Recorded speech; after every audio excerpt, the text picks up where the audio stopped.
중도퇴사에 대해서 이야기를 나눠보려고 합니다. 제가 경력 단절이에요. 중도퇴사 이력 때문에 제가 불이익을 받으면 가정을 하고 근로기준법 제40조에 보면은 취업 방해 금지라는 게 있어요.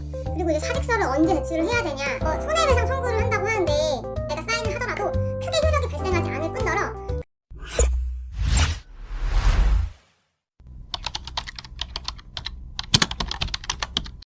안녕하세요, 치치쌤입니다. 오늘은 중도퇴사에 대해서 이야기를 나눠보려고 합니다. 오늘 영상은 중도퇴사를 권하는 영상은 아니에요. 그냥 저의 의견과 이제 제가 알고 있는 중도퇴사에 대해서 선생님들에게 정보를 공유하고자 영상을 준비한 거지, 선생님들 중도퇴사 하세요 하는 중도퇴사 권하는 영상은 아니니 그냥 제 영상을 참고만 해주세요. 자, 중도퇴사가 좋은 걸까요? 나쁜 걸까요? 저는 좋은 것도 아니지만 나쁜 것도 아니라고 생각을 해요. 왜냐? 우선 좋지 않은 이유는 교사 입장에, 근로자한테도 우선은 교사인 근로자에게서도 좋지 않은 이유는 어쨌든 간에 중도퇴사 이력이 남죠. 제 경력에. 그래서 좋지 않고, 원 입장에서도 교사가 바뀌면 또 새로운 교사를 또 구해야 되고, 그런 번거로움과 또 학부모님들이 알게 되면은 별로 좋아하지 않으세요. 교사가 바뀌는 거에 대해서. 왜냐? 아이들이 정서적으로 불안해해요. 교사가 또 바뀌게 되면.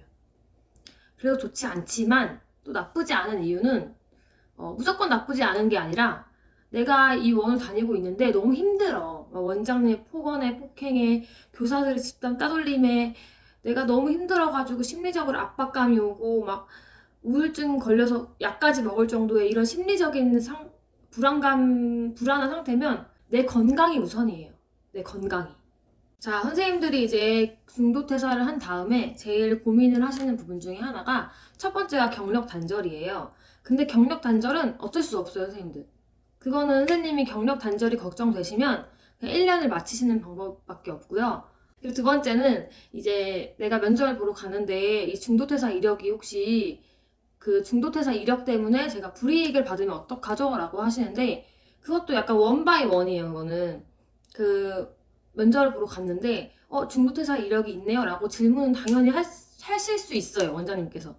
근데 그것 때문에 뭐 뽑을 수도 있고 안 뽑을 수도 있고 이거는 약간 원바이 원이기 때문에 면접을 많이 보시는 걸 추천드려요. 근데 중요한 거는 신경을 오히려 안 쓰는 원도 계세요. 중도퇴사 이력을 별로. 그래서 면접을 그냥 많이 보시고 또 걱정하시는 부분이 내가 새로운 곳에 입사를 했는데 그 원장님께서 이전 원에 전화해가지고 물어보면 어떡하죠? 이것도 원장님 바이 원장님이기 때문에 물어보는 곳도 있고 안 물어보는 곳도 있어요. 저는 한 번도 물어본 적 없어요.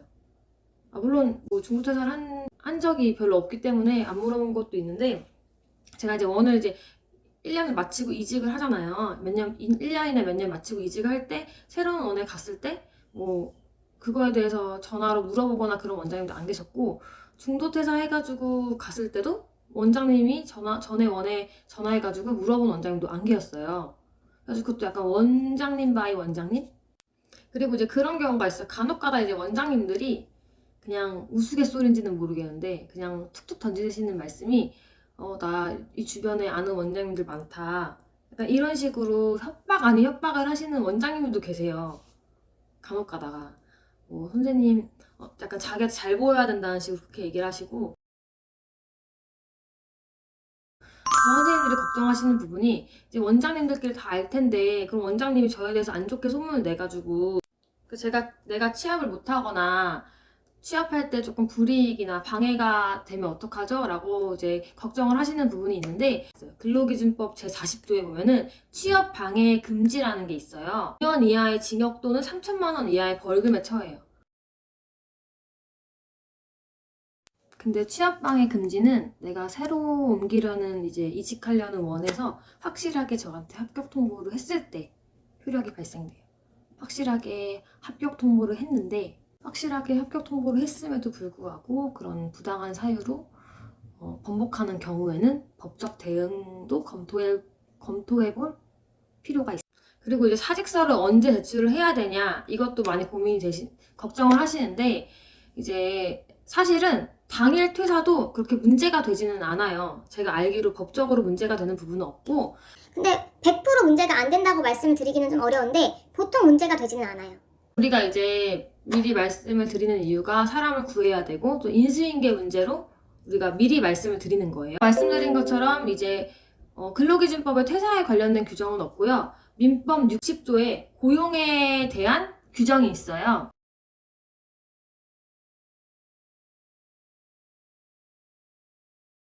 이거는 정규직만 해당이 되는 건데 정규직이 언제든지 계약 해지를 통보할 수 있다. 언제든지 계약 해지를 통보할 수 있어요. 그래서 그리고 이제 선생님들도 걱정하시는 부분이 손해배상 청구를 한다고 하는데 그건 어떻게 되는 거냐라고 이제 걱정을 하시는데 그 손해배상을 입증하는 게 쉽지가 않아요. 예를 들면 이 원이 망하진 않잖아요. 내가 없다고 해서. 그럼 그렇게 물질적으로나 뭐로나 손해배상에 대한 입증이 있어야 돼요. 근데 내가 없다고 해서 망하진 않아요. 뭐 보조교사라든지 옆반교사라든지 아니면 심지어 원장님이 아이를 충분히 케어할 수 있는 그런 인력이 있기 때문에 사실 그게 손해배상을 입증하는 거는 쉽지가 않아요. 그리고 그런 게 있어요. 근로계약서에 내가 사인을 했어 이미. 근데 그 근로계약서 안에 뭐 무단 퇴사 시 뭐 어떤 뭐뭐 시 뭐 법적 조치가 있음 아니면 뭐 손해배상액을 얼마를 청구하겠음 이런 게 있어요. 근데 그게 근로계약서에 사인을 했어. 근데 내가 사인을 하더라도 크게 효력이 발생하지 않을 뿐더러 근로기준법에 그게 있어요. 근로자에게 예정 불리한 손해배상 조약은 무효예요. 그렇게 내가 불리한 손해배상 조약은 무효이다 라는 게 근로기준법에 있습니다. 그래서 중도퇴사를 할 때 가장 중요한 거는 꼭 사직서를 쓰셔야 되고요. 사직서에 정확하게 날짜를 표기를 하시고 그리고 두 번째로 중요한 거는 원장님께 확실하게 말씀을 드려야 돼요. 원장님 저 이때까지 일하려고 이때까지밖에 일을 못할 것 같아요 라고 했는데 원장님 왜 조금만 더 해줘 이래서 이러고 내가 확실하게 답을 못하면 원장님은 계속 다니는 줄 아세요. 그러니까 확실하게 말씀을 드리고 사직서를 꼭 쓰셔야 돼요. 솔직히 말씀드리면 저는 되도록이면 중도퇴사를 안 하는 게 내가 만약에 이 일을 계속 할 거라면 안 하는 걸 추천을 드려요 사실. 그리고 중도퇴사를 할 거면 내가 그 전에 경력이 어땠는지 한번 되돌아보시는 거를 추천을 드립니다. 그러니까 저 같은 경우에도 중도퇴사 이력이 한 번 있는데 그 이력이 제 발목을 잡지 않았던 이유 중에 하나가 저는 첫 번째 원에서 5년 동안 있었어요. 그러다 보니까 새로운 면접을 보러 갔었는데 그 부분을 굉장히 좋게 보시는 거예요. 오래 일한 경력을. 선생님 중도퇴사 이력이 있네요 라고 중도퇴사에 대해서 질문을 막 하시다가 근데 선생님 여기 원에서 5년 동안 있었네요. 그걸 되게 좋게 보시더라고요. 선생님이 이렇게 오래 일한 건 잘한 거라고 칭찬도 해주시고. 그래서 내가 중도퇴사를 우선 생각을 하기 전에 내 경력이 그 전에 얼마나 있었나 한번 보시는 것도 추천을 드리고, 그리고 이런 혹시나 내가 정말 극한 상황에서 중도퇴사를 해야 되는 경우도 있잖아요. 그런 상황을 대비해서 긴 경력, 장기 근속하는 원을 그런 경력을 하나 만들어 두시는 게 선생님들한테는 더 좋아요.